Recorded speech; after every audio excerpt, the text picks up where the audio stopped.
اعوذ باللہ من الشیطان الرجیم بسم اللہ الرحمن الرحیم اللہم صلی علی محمد وعلی آل محمد کما صلیت علی ابراہیم وعلی آل ابراہیم انک حمید مجید اللہم بارک علی محمد وعلی آل محمد کما بارکت علی ابراہیم وعلی آل ابراہیم انک حمید مجید۔ معزز سامعین کرام، میں عبد الرحمن اعوان سلسلہ سیرت النبی صلی اللہ علیہ وسلم لے کر آپ کی خدمت میں حاضر ہوا ہوں۔ اس سے پچھلی ویڈیو میں نے نبی پاک صلی اللہ علیہ وسلم کے بارے میں جو بیان کیا تھا وہ قریش کے تحمل کے اسباب اور حضرت صلی اللہ علیہ وسلم کو ایذا رسانی یعنی قریش کی طرف سے تکلیفیں دینا بیان کیا تھا۔ معزز سامعین کرام، میرے سننے والے عزیز دوستوں، بھائیوں، چھوٹوں بڑوں کو میں گزارش کرتا ہوں کہ میرے اس سلسلہ سیرت النبی کے چینل کو آپ سبسکرائب کر لیں تاکہ آنے والی تمام ویڈیوز آپ کو ملتی رہیں۔ تو میں آج جو بیان کر رہا ہوں وہ حضرت حمزہ رضی اللہ تعالیٰ عنہ اور حضرت عمر رضی اللہ تعالیٰ عنہ کا اسلام قبول کرنا، جو کہ 6 نبوی میں پیش آیا۔ تو حضرت صلی اللہ علیہ وسلم کے احباب میں سے حضرت حمزہ رضی اللہ تعالیٰ عنہ کو آپ سے خاص محبت تھی۔ وہ آپ صلی اللہ علیہ وسلم سے صرف 2-3 برس پڑے تھے اور ساتھ کھیلے تھے۔ دونوں نے طیبہ کا دودھ پیا تھا اور اس رشتہ سے بھائی بھائی تھے۔ وہ ابھی تک اسلام نہیں لائے تھے لیکن آپ کی ہر ادا کو محبت کی نظر سے دیکھتے تھے۔ ان کا مذاق طبیعت سپہ گری اور شکار افغنی تھا۔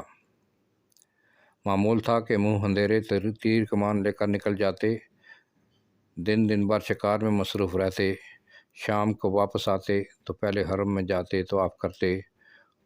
قریش کے رؤساء حسین میں حرم میں الگ الگ دربار جما کر بیٹھا کرتے تھے۔ حضرت حمزہ رضی اللہ تعالیٰ عنہ ان لوگوں سے صاحب سلامت کرتے، کبھی کبھی کسی کے پاس بیٹھ جاتے۔ اس طریقہ سے سب سے یارانہ تھا اور سب لوگ ان کی قدر و منزلت کرتے تھے۔ حضرت صلی اللہ علیہ وسلم کے ساتھ مخالفین جس بے رحمی سے پیش آتے تھے بیگانوں سے بھی دیکھا نہ جا سکتا تھا۔ ایک دن ابو جہل نے روبرو آپ کے ساتھ نہایت گستاخیاں کی۔ ایک کنیز دیکھ رہی تھی۔ حضرت حمزہ رضی اللہ تعالیٰ عنہ شکار سے واپس آئے تو اس نے تمام ماجرا کہا۔ حضرت حمزہ رضی اللہ تعالیٰ عنہ غصہ سے بے تاب ہو گئے، تیر کمان ہاتھ میں لیے حرم میں آئے اور ابو جہل سے کہا، میں مسلمان ہو گیا ہوں۔ حضرت صلی اللہ علیہ وسلم کے جوش حمایت میں انہوں نے اسلام کا اظہار تو کر دیا لیکن گھر پر آئے تو متردد تھے کہ ابائی دین کو دفعتاً کیوں کر چھوڑ دوں۔ تمام دن سوچتے رہے، بالآخر غور فکر کے بعد یہ فیصلہ کیا کہ دین حق یہی ہے اور وہ اسلام لے آئے۔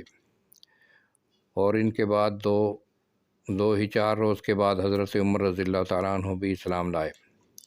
تو حضرت عمر رضی اللہ تعالیٰ عنہ کا اسلام لانے کا میں واقعہ بیان کرتا ہوں۔ ابھی حضرت عمر رضی اللہ تعالیٰ عنہ کا 27واں سال تھا کہ آفتاب رسالت طلوع ہوا، یعنی رسول اللہ صلی اللہ علیہ وسلم مبعوث ہوئے۔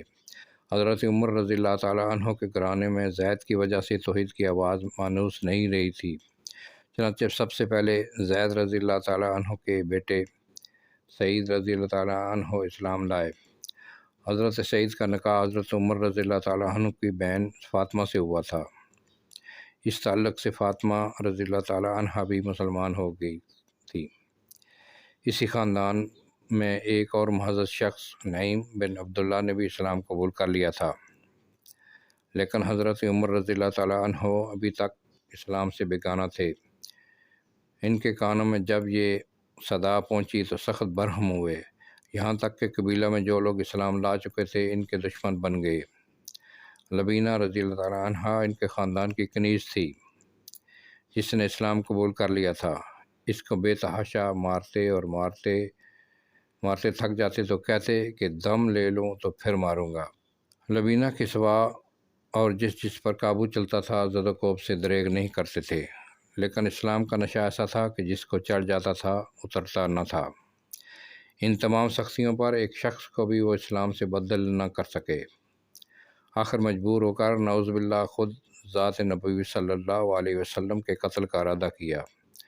تلوار کمر سے لگا کر سیدھے رسول اللہ صلی اللہ علیہ وسلم کی طرف چلے۔ راستے میں کسی نے کہا، کارکنان قضا نے کہا، آمد ہاں یارے کے مامی خواستم۔ فارسی کا یہ مولانا نے لکھا ہے۔ راہ میں اتفاقاً نعیم بن عبداللہ مل گئے۔ ان کے تیور دیکھ کر پوچھا، خیر ہے؟ بولے کہ محمد صلی اللہ علیہ وسلم کو فیصلہ کرنے جاتا ہوں۔ انہوں نے کہا، پہلے اپنے گھر کی خبر لو، خود تمہارے بہن اور بہنوئی اسلام لا چکے ہیں۔ فوراً پلٹے اور بہن کے یہاں پہنچے۔ وہ قرآن پڑھ رہی تھی۔ ان کی آہٹ پا کر چپ ہو گئی اور قرآن کے اجزاء چھپا لیے، لیکن آواز ان کے کانوں میں پڑ چکی تھی۔ بہن سے پوچھا کہ یہ کیا آواز تھی؟ بولی، کچھ نہیں۔ انہوں نے کہا، میں سن چکا ہوں تم دونوں مرتد ہو گئے ہو۔ یہ کہہ کر بہنوئی سے دست گریبان ہوئے، اور جب ان کی بہن بچانے کو آئیں تو ان کی بھی خبر لی، یہاں تک کہ ان کا جسم لہو لہان ہو گیا۔ لیکن اسلام کی محبت اس سے بالا تر تھی۔ بولی کہ عمر جو بن آئے کرو، لیکن اسلام اب دل سے نہیں نکل سکتا۔ ان الفاظ نے حضرت عمر رضی اللہ تعالیٰ عنہ کے دل پر خاص اثر کیا۔ بہن کی طرف محبت کی نگاہ سے دیکھا، ان کے جسم سے خون جاری تھا۔ دیکھ کر اور بھی رقت ہوئی۔ فرمایا، تم لوگ جو پڑھ رہے تھے مجھ کو بھی سناؤ۔ فاطمہ رضی اللہ تعالیٰ عنہ نے قرآن کے اجزاء لا کر سامنے رکھ دیے۔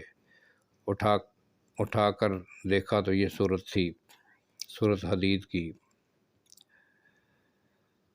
ترجمہ: زمین اور آسمان میں جو کچھ ہے خدا کی تسبیح پڑھتا ہے، اور خدا ہی غالب اور حکمت والا ہے۔ ایک ایک لفظ پر ان کا دل مرغوب ہوتا جاتا تھا، یہاں تک کہ جب اس آیت پر پہنچے کہ آمنوا باللہ و رسولہ، خدا پر اور اس کے رسول پر ایمان لاؤ۔ سورۃ حدید، قرآن حدید، سورۃ حدید 7۔ خدا پر اور اس کے رسول پر ایمان لاؤ تو بے اختیار پکار اٹھے، اشہد ان لا الہ الا اللہ و اشہد ان محمدًا عبدہ و رسولہ۔ میں یہ وہ زمانہ تھا کہ رسول اللہ صلی اللہ علیہ وسلم حضرت ارقم کے مکان میں، جو کہ کوہ صفا کی تلی میں واقع تھا، پناہ گزین تھے۔ حضرت عمر رضی اللہ تعالیٰ عنہ نے آستانہ مبارک پر پہنچ کر دستک دی۔ چونکہ شمشیر وقف گئے تھے، صحابہ کو تردد ہوا، لیکن حضرت حمزہ رضی اللہ تعالیٰ عنہ نے کہا، آنے دو، مخلصانہ آیا ہے تو بہتر ہے، ورنہ اسی کی تلوار سے اس کا سر قلم کر دوں گا۔ حضرت عمر رضی اللہ تعالیٰ عنہ نے اندر قدم رکھا تو رسول اللہ صلی اللہ علیہ وسلم خود آگے بڑھے اور ان کا دامن پکڑ کے فرمایا، کیوں عمر، کس ارادے سے آیا ہے؟ نبوت کی پرجلال آواز نے ان کو کپ کپا دیا۔ نہایت خضوع سے ساتھ عرض کیا کہ ایمان لانے کے لیے۔ حضرت صلی اللہ علیہ وسلم نے بے ساختہ اللہ اکبر پکار اٹھے، اور ساتھ ہی تمام صحابہ نے مل کر اس زور سے اللہ اکبر کا نعرہ مارا کہ مکہ کی تمام پہاڑیاں گونج اٹھی۔ حضرت عمر کے ایمان لانے سے اسلام کی تاریخ میں نیا دور پیدا کر دیا۔ اس وقت اگرچہ 40-50 آدمی اسلام لا چکے تھے، عرب کے مشہور بہادر حضرت حمزہ سید الشہداء نے بھی اسلام قبول کر لیا تھا، تاہم مسلمان اپنے فرائض مذہبی علانیہ نہیں ادا کر سکتے تھے، اور کعبہ میں نماز پڑھنا تو بالکل ناممکن تھا۔ حضرت عمر کے اسلام لانے کے ساتھ دفعتاً یہ حالت بدل گئی۔ انہوں نے علانیہ اسلام ظاہر کیا۔ کافروں نے اول بڑی شدت کی، لیکن وہ ثابت قدمی سے مقابلہ کرتے رہے، یہاں تک کہ مسلمانوں کی جماعت کے ساتھ کعبہ میں جا کر نماز ادا کی۔ ابن ہشام نے اس واقعہ کو حضرت عبداللہ بن مسعود کی زبان ان الفاظ میں روایت کیا ہے۔ ترجمہ: جب عمر اسلام لائے تو قریش سے لڑے، یہاں تک کہ کعبہ میں نماز پڑھی، اور اس کے ساتھ ہم لوگوں نے بھی پڑھی۔ صحیح بخاری میں ہے کہ جب حضرت عمر رضی اللہ تعالیٰ عنہ اسلام لائے تو ایک ہنگامہ برپا ہو گیا۔ اتفاق سے عاص بن وائل آ نکلا۔ اس نے پوچھا، کیا ہنگامہ ہے؟ لوگوں نے کہا، عمر مرتد ہو گئے۔ عاص بن وائل نے کہا، تو کیا ہوا؟ میں نے عمر کو پناہ دی۔ سبحان اللہ۔ میں یہاں پر آج کی یہ ویڈیو ختم کرتا ہوں۔ السلام علیکم ورحمۃ اللہ وبرکاتہ۔